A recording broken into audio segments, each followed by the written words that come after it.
Hello and welcome to the Evidence-Based Chiropractor. I am your host, Dr. Jeff Langmaid. On today's episode, we're talking all about research and specifically the physiological changes of cortisol and oxytocin following manual therapy. This is a scoping review that just came out this past month. We're going to talk about what it says, what we can take away from it, next steps, patient communication, and much more, all on today's episode. Today's episode is brought to you in conjunction with a couple of my partners, Leander Tables being one of them. You can save $1,000 off their Series 950 using the code EBC2026 or visiting the page and connecting with their team. Let them know you're a listener and you'll save big.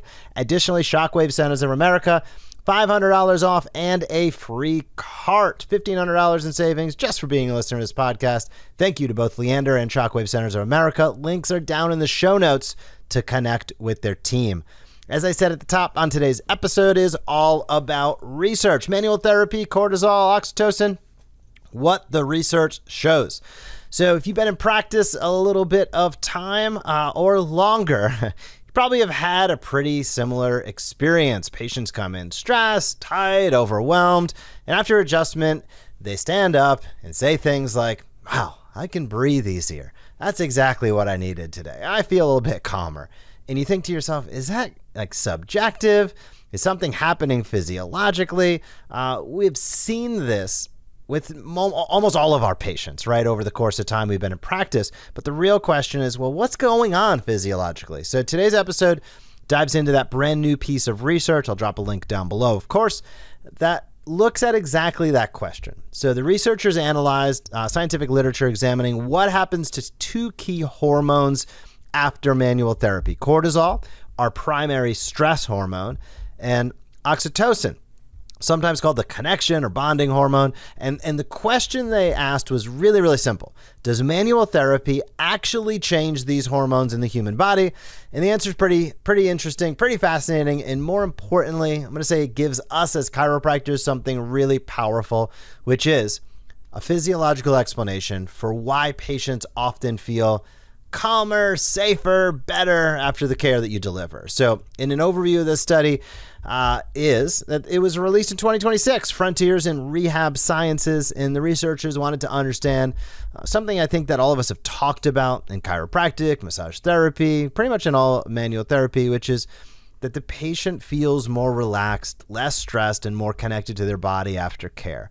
And the question is, what's the physiological mechanisms that are happening that might be able to explain this? Again, cortisol, primary stress hormone, produced in the HPA axis, and cortisol rises when the body perceives physical stress, psychological stress, inflammation, threats.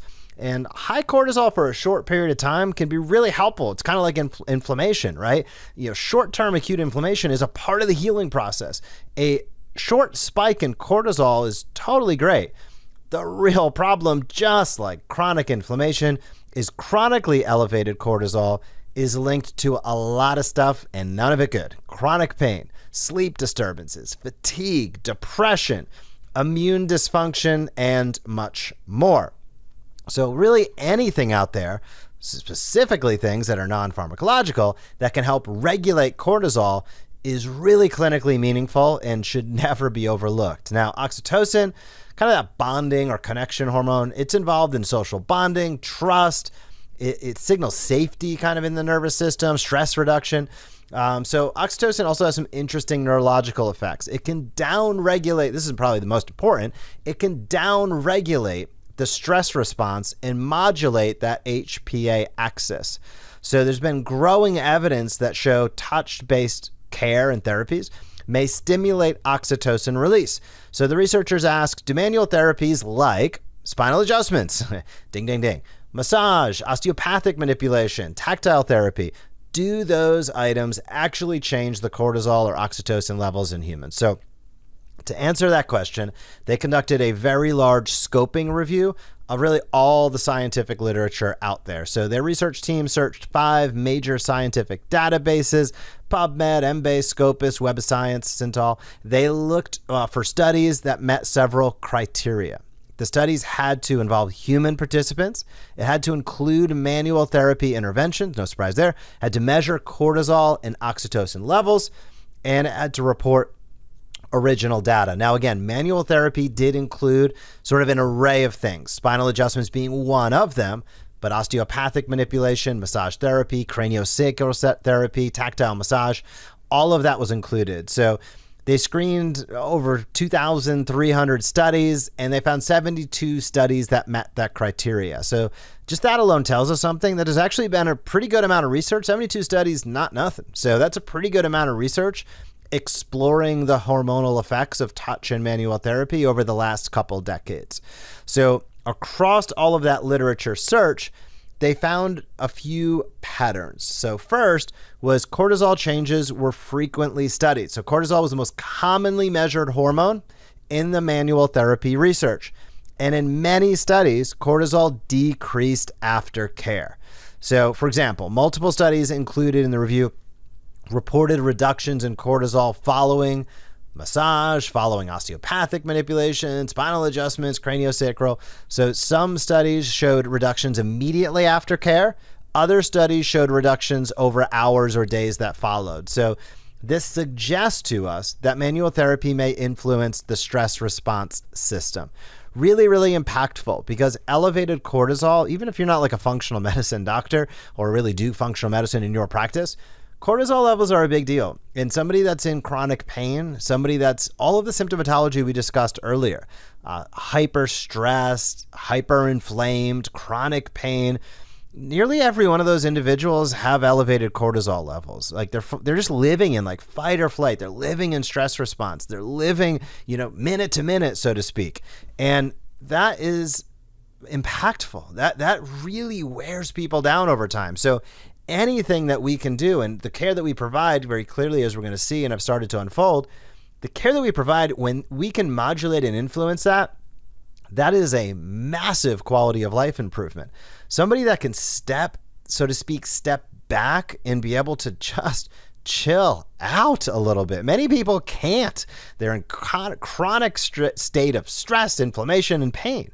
Anything we can do to break that cycle, to decrease that, or to enable somebody to take a breather from that pattern is a massively meaningful thing that we provide. It's a massively meaningful benefit that we provide. So don't overlook that in terms of its real impact on people. So the second thing that the researchers noted was that the oxytocin research, it was limited, I should say, but it was pretty promising. So the evidence for oxytocin changes was smaller, but the findings that existed were pretty cool to dive into. So this episode is brought to you by Patient Pilot. Your patient list is your practice's greatest asset, but only if you're staying top of mind. Patient Pilot automates that connection, sending weekly, personalized emails designed to reactivate the patients who already know, like, and trust you. When they're ready to schedule or refer, you're notified instantly, making follow-ups seamless. Stop letting patients slip through the cracks and start turning your database into active visits. See exactly how it works and schedule your demo at thesmartchiropractor.com. Now, back to the show.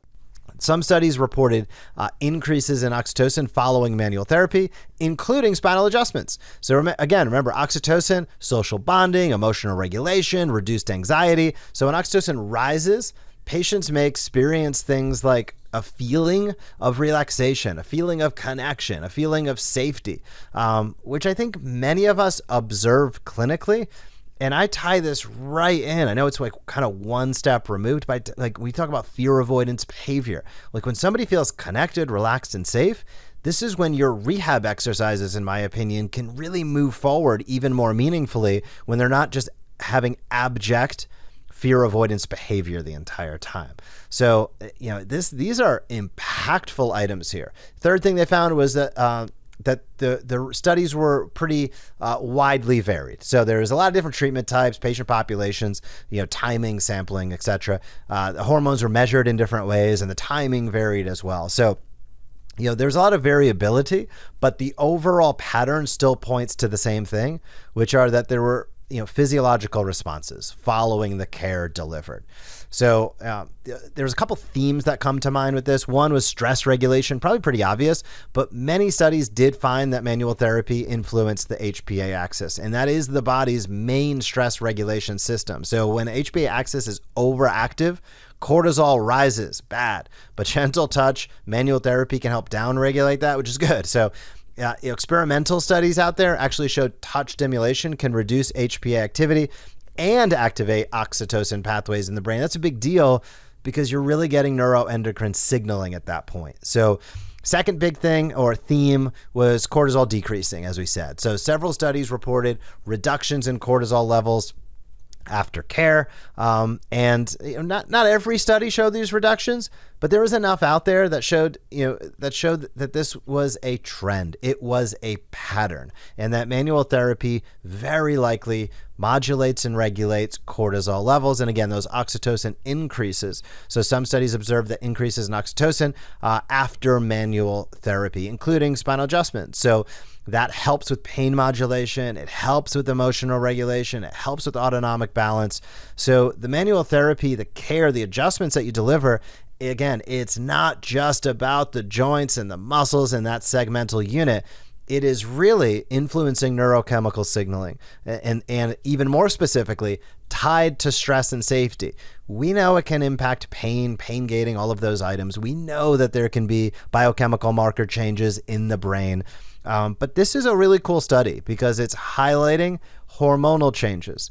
And again, this is a big deal with the chronic pain population. And I think our chronic pain population is like over 30% or something like that. So this is a ton of people that are constantly dealing with elevated cortisol levels, that are constantly dealing with lowered oxytocin levels, and are just in a stage of suboptimal living. So of course, as I always say, it's kind of the foundation. The first step is get out of pain. Not everybody's going to get 100% out of pain, but the first step is to reduce chronic pain and to break that cycle. Then to get people moving, right? Overcoming those fear avoidance behaviors, and ultimately then helping them live their best life by guiding what their goals are based upon your findings. Your findings are going to tell you what's going on with them. Their goals are going to tell you where they want to get to. Your care plan is the guide. It's what's going to guide them from where they're at today to where they want to be in the future. And the better that you can communicate that, the better you can highlight that, the stronger your practice will be, and the better your results will be over time. So patients, when they come in, I know you see this every day, when after care they're feeling a little less stressed, maybe even they're saying, I'm a little bit more mentally clear, right? Those are measurable physiological changes. And the care that you're providing does impact stress response systems. It can impact, not every single time, but it can impact hormonal signaling. And again, those neurochemical pathways. So of course we address biomechanics. Of course we address joint mobility. Of course we address neuromusculoskeletal function, but we also are very likely influencing the nervous system's perception of safety and stress. And in a modern healthcare system and modern living today, there's potentially nothing more important to that, especially when we look at chronic stress, inflammation, poor sleep, fatigue. When you can help to regulate that, massively meaningful. So again, key points to bring this up in your reported findings if applicable. In stress-related patient cases, headaches, neck pain, muscle tension, fatigue, there's a scientific explanation for how chiropractic may influence the results that they get. Marketing and messaging, you don't need to swing the pendulum all the way and go way overboard. Just help people understand a little bit clearer the benefits of the care that you provide. Also, reactivation campaigns, my big favorite there with Patient Pilot, really being able to get out there. And of course, in your communication to other healthcare providers. I can guarantee you there is like zero other healthcare providers that have any clue what you do in your practice, and most of them have no clue that you're actually taking care of the same people and co-managing them. Why? Because you haven't gone out there and told them. So that's what we do with MD Connection at the Evidence-Based Chiropractor, giving you the systems and processes to make it easy, super affordable, to get out there and build referral relationships. It blows my mind, quite frankly, real talk, that 99% of chiropractors seem to basically not care. That blows my mind. When you build relationships with other healthcare providers, it's not only really good for your business, these people come in, those referrals come in ready to receive your care. Conversion's not an issue. They come in ready to receive your care, and when you build a relationship, those relationships can last a lifetime. Yeah, it takes a little work up front. You got to kiss a few frogs to find your prince, as I always like to say. You got to get out there and meet some people. But man, MD Connection makes it really systematized for you to be able to do that. And it's just wild to me that like 99% of chiropractors are not doing this, because getting out there with other healthcare providers, whether it's an MD, a DO, a midwife, a doula, a sports med doc, it's really about targeting those other providers who have your ideal patients in their practice. But using research like this, not to overstate what you do, but to really highlight the benefits of what you do and how you impact things is really meaningful, and nobody knows about it. So thank you so much for tuning into this podcast. That's always the first step to get the knowledge. Second step, maybe the harder one, is to put it into action. And my goal is to give tools, products, services, and opportunities for you to do that, and invite you to do every step along the way. On that token, 2 partners I want to shout out: Diabetes Reversal Group. You can click on down below, watch the video, learn more about what they do. They can help you install a turnkey system, no selling on your team whatsoever, nothing you need to buy at all. Fantastic program, really knowledgeable, patented program that's been around a long time. Check out what they're doing. You have people coming in with type 2 diabetes every day into your practice. Just give them an option. Diabetes Reversal Program, super easy way to bring that into your practice, as well as the Novo Pulse OA Recovery Program. Osteoarthritis. Overwhelming majority of chiropractic patients have osteoarthritis. Novo Pulse Recovery Program gives you not only the hardware, the unit, the tools, but also the software, the marketing to get out there and build more of that market in your practice. So thank you so much for tuning in. If you have not left a rating or review for this podcast, I will implore you, please scroll down and do so. It helps more and more docs find out. And whether this is your first episode or 500th episode, thank you so much for tuning in. Thank you for being a chiropractor. Have a fantastic week in practice, and I will talk to you soon. Thank you for joining us on this episode of the Evidence-Based Chiropractor. If you want to grow your practice, come back for next week's episode. If you want to grow faster, visit the evidencebasedchiropractor.com and join our MD Marketing membership today.